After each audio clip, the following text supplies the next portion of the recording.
अस्सलाम वालेकुम, कैसे हैं आप सब। उम्मीद है सब खैरियत से होंगे। आज मैंने बहुत ही टेस्टी लजीज़ मज़ेदार लो बजट वाले मैंने आलू के अंडे के मैंने जी कबाब बनाए हैं। बहुत टेस्टी हैं, बहुत यमी हैं। ये देखिए, देख रहे हैं ना आप किस कदर क्रिस्पी मज़ेदार हैं। एक दफ़ा आप बनाएंगे बार बार बनाना चाहेंगे। चलिए ये स्टार्ट कर लेते हैं। सबसे पहले मैंने आलू लिए, आधा किलो आलू थे। इनको मैंने बहुत अच्छे से बॉईल करके इसको ठंडा कर लिया है फ्रिज में रख के। अब मैं इसको मैशर की मदद से अच्छे से मैश कर लूँगी। ये देखें, बिल्कुल इसमें कोई भी टुकड़ा नहीं होना चाहिए और ये बिल्कुल मलीदा ना हो, मटीरियल नहीं हमने इसको बनाना। इसके ऐसे छोटे छोटे से पीसीज ही होंगे जो कि बहुत अच्छे लगेंगे। ठीक है जी।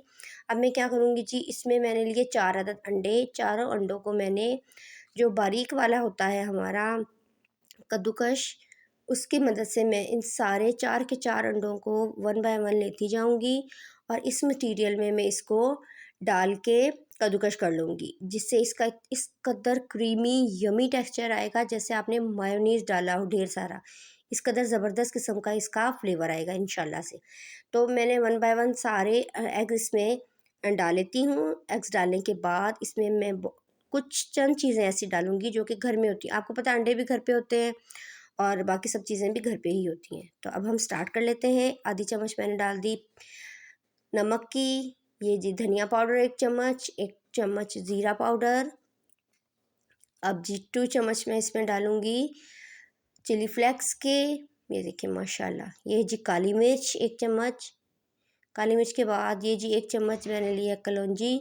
कलौंजी को सॉरी अजवाइन। अजवाइन को अच्छे से हाथों पे मसल के डालेंगे, खुशबू भी आएगी, जायका भी आएगा और हज़म भी होगी। ये 2 हरी मिर्चें थी और 2 हरी मिर्चें जो लाल हो गई थी वो भी काट के अंदर डाल दी हैं मैंने। अब ढेर सारा हरा धनिया डाल देती हूँ इसमें, जो कि इसकी लुक को भी इन्हेंस करेगा और फ्लेवर को भी इंशाल्लाह से। ये देखिए माशाल्लाह। अब जी क्या करते हैं, इन सब चीज़ों को हल्के हाथ से हम मिक्स कर लेंगे। तो एक चीज़ मैं भूल गई हूँ, वो है जी ब्रेड क्रम्स, तो वो भी डाल लेते हैं। 3 अदद स्लाइसेस लेंगे ब्रेड के, उसके ब्रेड क्रम्स बना लें आप मिक्सी जार में और इसको अंदर शामिल कर लें और हल्के हाथों से हमने इसको अच्छे से मिक्स कर लेना है। बहुत ही नरम हाथों से करना है क्योंकि आपको पता है हमने अंडे डाले हैं, तो बहुत ज़्यादा दबा दबा के हमने इसको मिक्स अप नहीं करना। ये देखिए माशाल्लाह से सारा मटीरियल अच्छे से मिक्स हो गया है। अब मैं क्या करूँगी जी, इसके लिए रख दूँगी इसको 10 मिनट के लिए। इसकी कोटिंग के लिए मैंने मैदा लिया 1 कप। इस मैदे में मैंने डाला है धनिया पाउडर 1 चम्मच, ये है जी नमक आधी चम्मच और ये जी चिली फ्लेक्स आधी चम्मच और अब मैं डालूँगी इसमें अजवाइन आधी चम्मच। ये डालने के बाद अब मैंने इसमें डाल दिया है ज़ीरा साबुत। ठीक है। अब मैं इसको अच्छे से मिक्स करूँगी ड्राई इंग्रेडिएंट को। अब इसमें थोड़ा थोड़ा पानी शामिल करते हुए मैं इसकी एक घोल सा लई सा बना लूँगी। ना ज़्यादा ये गाढ़ी होगी और ना ही पतली होगी, दरमियानी इसकी कंसिस्टेंसी रखनी है हमने, रनिंग रनिंग सी। ठीक है। तो ये देखें, ये ऐसी इसकी कंसिस्टेंसी होनी चाहिए। चलें जी अब कबाब बना लेते हैं।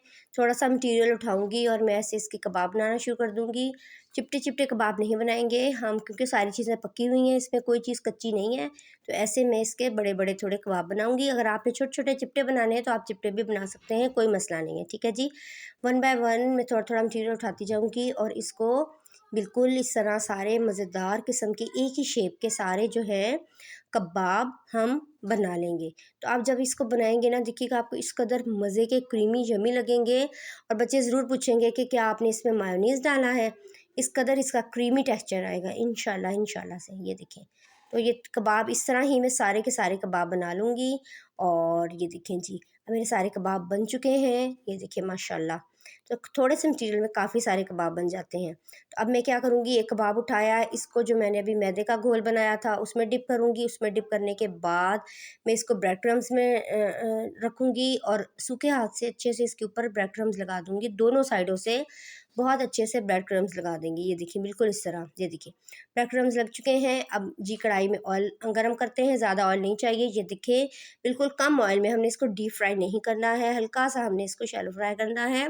तो ये देखिए 4 अदद मैंने डाल दिए हैं आराम से। अगर आपके पास बड़ा तवा है तो उसके ऊपर भी आप डाल सकती हैं। तो मैंने कढ़ाई में डाल लिया था थोड़ा सा ऑयल।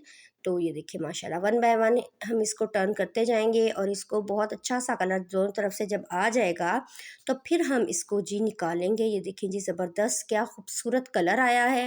ये देखिए कितने यमी लग रहे हैं, देखने में ही इनको खाने को दिल करता है, इस कदर यमी मज़ेदार बन चुके हैं। ये देखिए माशाल्लाह से। तो वह एक बैच मैंने निकाल लिया है, अब दूसरा बैच भी मैं इसके अंदर डाल देती हूँ और जल्दी से सारे जो है वो मैं कबाब्स फ्राई कर लेती हूँ।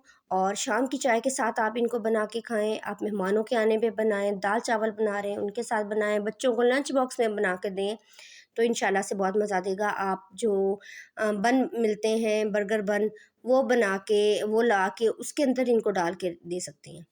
चलिए जी मेरे सारे जो कबाब्स हैं वो बन चुके हैं। तो ये देखिए जी इनकी लुक देखिए माशाल्लाह से किस कदर क्रिस्पी क्रंची लग रहे हैं, ऊपर से क्रिस्पी क्रंची और अंदर से क्रीमी माशाल्लाह। लुक देखिए माशाल्लाह से, ये देखिए माशाल्लाह माशाल्लाह। और इसकी आवाज़ अब सुनिएगा आप, क्रिस्पी देखिए, देख रहे हैं ना आप किस कदर क्रिस्पी टेस्टी लग रहे हैं। एक दफ़ा आप बनाएंगे बार बार आपका दिल चाहेगा इनको बनाने को और खाने को। और आप दो कबाब आप खा लेंगे और आप फुल हो जाएंगे माशाल्लाह से, इस कदर ज़बरदस्त ये कबाब बनते हैं। मुझे उम्मीद है आपको मेरी रेसिपी पसंद आई होगी, मेरी रेसिपी ज़रूर ट्राई कीजिएगा और मुझे दुआ में याद रखिएगा। ओके जी, अल्लाह हाफिज़।